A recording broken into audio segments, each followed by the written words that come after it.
నమస్తే, నేను మీ మనదీప్ రెడ్డి. ఈరోజు మనం లేపాక్షి చేలో ఉన్నాం.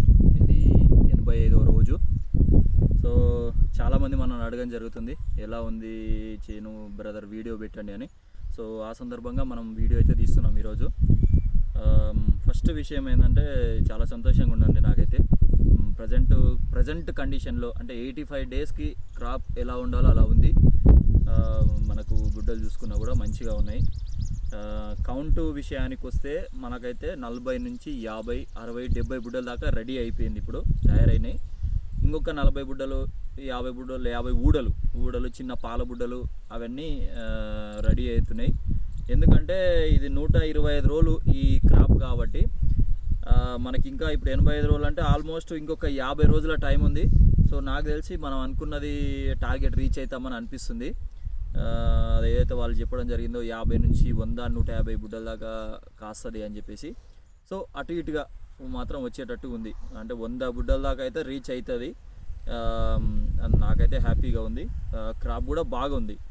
మీరు ఇక్కడ మనది చూడొచ్చు, చేను మంచిగా హైట్ కూడా బాగా వచ్చింది. ఇనీషియల్గా ఒక 45 డేస్ అయితే హైట్ రావట్లేదండి. చాలామంది మనం ఫోన్ చేసి అడుగుతారు, మెసేజ్ చేస్తారు, బ్రదర్ క్రాప్ వస్తలేదు, క్రాప్ హైట్ వస్తలేదు, ఇది అసలు క్రాప్ కాస్తుందా కాయదా అని చెప్పి చాలామంది టెన్షన్ పడుతారు.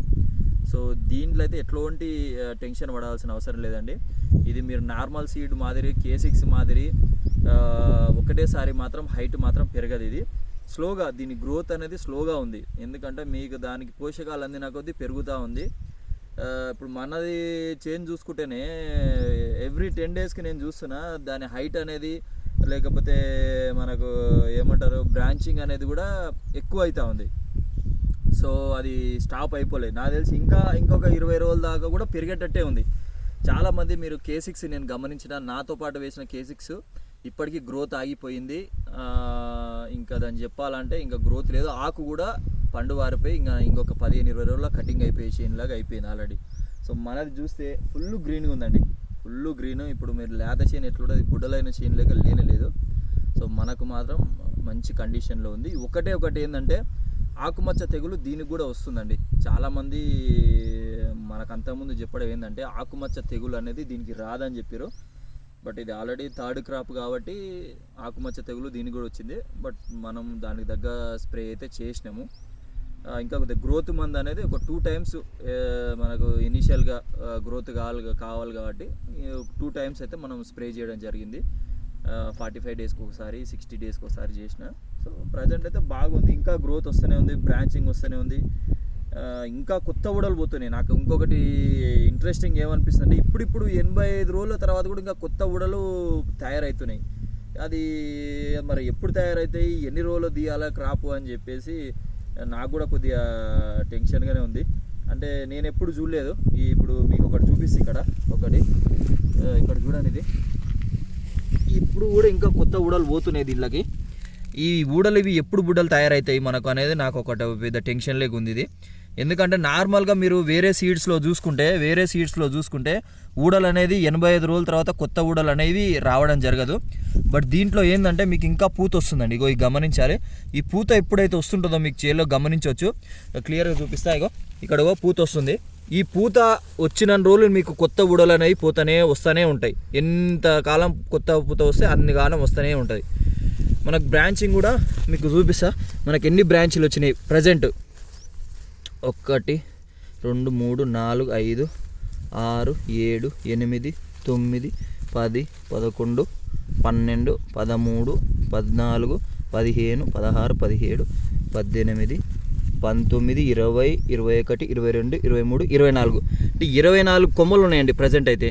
అది ఒక చెట్టుకు నేను చూసింది. ఇంకొక చెట్టు కొన్ని పెద్దగా ఉన్నాయి, కొన్ని చిన్నగా ఉన్నాయి. అట్లా యావరేజ్ మీరు యావరేజ్ చూసుకుంటే చెట్టుకు 20 కొమ్మల నుంచి 35 కొమ్మల దాకా కూడా ఉన్నాయి.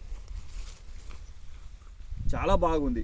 ప్రజెంట్ చూస్తే నాకు ఇంకా ఇంట్రెస్ట్ అనిపిస్తుంది. మనం ఫస్ట్ అనిపించింది నాకు కూడా, మనం ఇనిషియల్గా అసలు టార్గెట్ రీచ్ అవుతామా కామా, ఏంది ఇంకా దీనికి ఏమైనా యాజమాన్య పద్ధతులు మనం సరిగ్గా పాటించలేదా అనేది నాకు ఒకటి టెన్షన్ ఉండే. బట్ ప్రజెంట్ కండిషన్ మాత్రం చాలా ఉందండి, మంచి గ్రోత్ ఉంది. రైతులు దీన్ని మీరు నేల ప్రిపేర్ చేయడం కూడా ఒక 2 నెలల ముందు నుంచే స్టార్ట్ చేయాలండి. మంచిగా ఎరువులు వేసుకోవడం కానివ్వండి, కలుపు లేకుండా 1-2 సార్లు మనం బాగా దున్నుకోవడం, కలుపు వచ్చిన దాకా వాటర్ వేసి, ఎందుకంటే మనకు వర్షాకాలం ఇది వేసినాం కాబట్టి సరిపోయింది. కానీ ఇప్పుడు సమ్మర్లో వేయాలంటే ఒక 2 మంత్స్ ముందు నుంచే ప్రిపేర్ చేసుకోవాలి మనం. సమ్మర్లో మార్చిలో వేసుకున్న వాళ్ళకి చాలా బాగుంటుంది క్రాప్. ఇంకా నాకు తెలిసి ఇంకా ఎక్కువ వస్తుంది దిగుబడి. కలిసి ఇప్పుడు మనకు 100-150 బుడ్డ అంటే 200-250 బుడ్డలు కూడా కాస్తాయి. కాకపోతే ఏంటంటే మనం ఇంకా నాకు అనిపించింది ఇంకా కొద్దిగా డిస్టెన్స్ ఇంకా ఉంటే బాగుండేది అనిపించింది. ఇక్కడ మనం నాకు అనిపించింది ఏంటంటే మనం ఒక 20 సెంటీమీటర్లు మాత్రమే తీసుకున్నాం. మీకు బ్రాంచ్ అనేది కలిసిపోతా ఉంది ఇక్కడ చూస్తే. కానీ ఇంకా కొద్దిగా దూరం పెడితే మనకు ఇంకా అంటే ఒక 30 సెంటీమీటర్స్ 35 సెంటీమీటర్స్ పెడితే ఇంకా బాగుండేది. ఎందుకంటే మీకు చూడండి బాగా వచ్చేసింది బ్రాంచ్. మనకు ఇంకా డిస్టెన్స్ పెడితే ఇంకా మనకు మీకు ఏమంటారు, అది డెవలప్మెంట్ అనేది ఎక్కువ ఉండేది, ఛాయిస్ ఉండేది. మనం 20-25 సెంటీమీటర్స్ పెడితే అది సరిపోనట్టుగానే ఉంది చూస్తుంటే. ఇంకా 50 రోజులు ఉంది మనకు క్రాప్ కాబట్టి. సో రైతులు ఎవరైనా పెట్టేటోళ్ళకు నేను ఇచ్చే సలహా ఏంటంటే 30 సెంటీమీటర్లు పెట్టుకోండి. 30 సెంటీమీటర్లు పెట్టుకున్నా మీకు బాగుంటుంది, గ్రోత్ బాగుంటుంది. ఇంకా దిగుబడి పెంచే ఛాయిస్ ఉంటుంది, అనుకున్న దానికంటే కూడా ఎక్కువ వస్తుంది. కాకపోతే దాన్ని నేల ప్రిపేర్ అనేది అట్లా చేయాలండి మీరు. చాలామంది ఏంటంటే కొంతమంది మనం అడగడం ఏంటంటే ఇసుక నేల ఉంది, దాంట్లో గ్రోత్ లేదండి. ఇసుక నేలలో గ్రోత్ ఉండదండి ఎప్పుడైనా.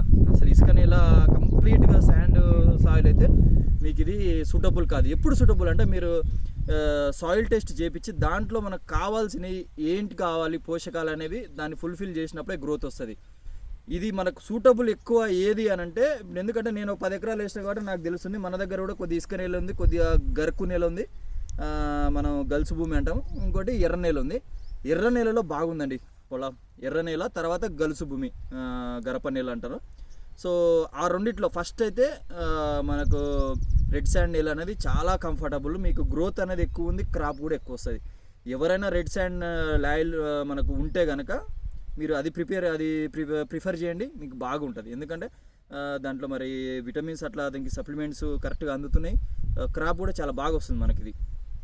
సో ఆ 2 థింగ్స్ అనేది చూసుకోవాలండి. మీరు ఏదో నార్మల్గా K6 మాదిరిగా వేస్తే మాత్రం ఇది గ్రోత్ ఉండదు. గ్రోత్ తర్వాత సంగతి మనకు దిగుబడి అనేది మనకు రాదు అనుకున్నట్టుగా. చాలామంది నాకు తెలిసిన కొంతమంది మా దగ్గరనే కొద్దిగా ఫీల్ అవుతారు అనమాట, అరే అనవసరంగా K6 వేసుకుంటే అయిపోయేది, ఈ వెరైటీ ఎందుకు వేసినామని చెప్పి.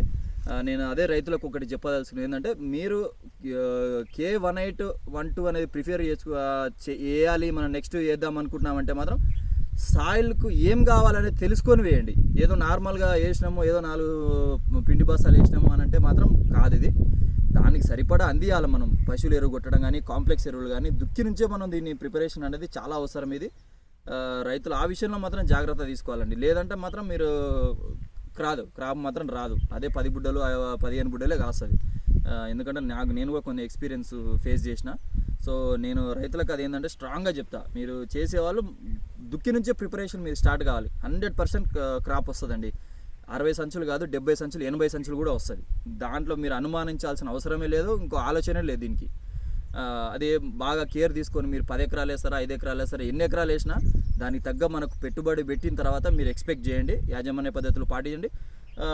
పెద్దగా అయితే లేదు, మీరు స్ప్రే అయితే ఎక్కువ చేయాల్సిన అవసరం లేదు. మీరు దుక్కు నుంచి కరెక్ట్గా ప్రిపేర్ చేసుకొని మీరు విత్తన శుద్ధి కరెక్ట్గా చేసుకుంటే మీరు ఎలాంటి స్ప్రేలు కూడా చేయాల్సిన అవసరం లేదు దీనికి చెప్పాలంటే. ఎందుకంటే విత్తన శుద్ధి చేయకపోతేనే మనకు వేరు తెగులు లాంటిది, మచ్చ తెగులు లాంటిది వస్తుంది.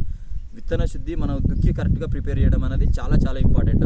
అంతకు మించి మీరు దీని నుంచి ఏం ఎక్స్పెక్ట్ చేయదు, వస్తుంది. మరి ఒక 30 డేస్ 40 డేస్ దాకా అయితే మీకు క్రాప్ కనిపించదండి. గ్రోత్ చూస్తే ఇంతనే ఉంటుంది చేను. ఒక 30 డేస్ 40 డేస్ 45 డేస్ తర్వాత మీకు ర్యాపిడ్ గ్రోత్ వస్తుంది. మీకు బ్రాంచింగ్ అనేది ఎక్స్పాండ్ అవుతుంటుంది, పెరుగుతూనే ఉంటుంది. నాకు తెలిసి మ్యాక్సిమం ఒక 1 ఫీట్ కావచ్చు ఇది. ఎందుకంటే మనకు అది K6 వచ్చేసి ఏంటంటే 1.5 ఫీట్ 2 ఫీట్ అవుతుంది. ఇది అంత ఎత్తు పెరగట్లేదు, బట్ మనకు బ్రాంచ్ ఎక్కువ వస్తుంది కాబట్టి పశువులు ఎవరికైనా ఉంటే కూడా మనకు ఆ చెత్త కూడా కలిసి వచ్చే అంశమే. ఎందుకంటే బాగా డెన్స్గా అయిపోతుంది కాబట్టి చెట్టుకు చెట్టు ఆనకపోయి ఎక్కువ పిలకలు రావడంతో ఏమవుతుందంటే మనకు పుల్లు కూడా ఎక్కువ పడుతుంది. సో అది పశువులకు కూడా మనకు ఫుడ్ లాగా మనకు ఏదైనా మనకు ఎండాకాలం కాబట్టి కొద్దిగా సేవ్ చేసుకొని దాన్ని వేసుకోనికే బాగా ఉపయోగపడుతుంది. ప్రజెంట్ అయితే అదండి. మనం అసలు యాక్చువల్గా నేను బుడ్డలు చూపిద్దాం అనుకున్నా, బట్ ప్రజెంట్ కండిషన్ అట్లా లేదు. బట్ మీకు నేను ఒకటి ఇనిషియల్గా ఒక పిక్ పెట్టినా కదా, సో దాంట్లో చూడండి ఆల్మోస్ట్ కొన్ని రెడీ అయిపోయినాయి.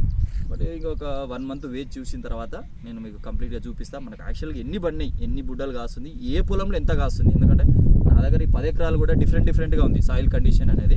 సో ఏది కరెక్ట్ సూటు యాక్చువల్గా దీనికి మ్యాచ్ ఏది అవుతుంది అనేది మనం దాన్ని కరెక్ట్ డిస్కస్ చేద్దాం. ఒక 10-15 డేస్లో మనం ఇంకొక వీడియో తీద్దాం. ఇది ఎట్లా ఉంది ఏంది అసలు ఎలాంటి నెలలో వేసుకోవాలి, ఇది వేసుకుంటే మనకు ఉపయోగం ఎట్లుంటుంది, లాభం ఎట్లయితుంది రైతుకు. అదండి, రైతులు ఎవరన్నా సమ్మర్లో వేయాలనుకునే వాళ్ళు మంచి ప్రిపేర్ చేసుకోండి, ల్యాండ్ మంచి ప్రిపేర్ చేసుకోండి.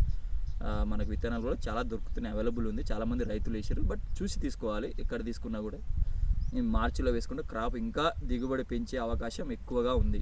సో నేను కూడా ఒక 2 ఎకరాలు ప్రిపేర్ చేసిన, మనం అది కూడా చూద్దాం, అది కూడా చెప్దాం రైతులకి. అంటే దుక్కి ఎట్లా ప్రిపేర్ చేసుకోవాలి, ఏంది ఎట్లా చేసుకుంటే మనకు దిగుబడి వస్తుంది అనే దాని గురించి కూడా చెప్దాం. కొంతమంది అవగాహన లేక కొద్ది ఇబ్బంది పడుతున్నారు. సో అది కూడా మనం ఓవర్కమ్ చేద్దాం.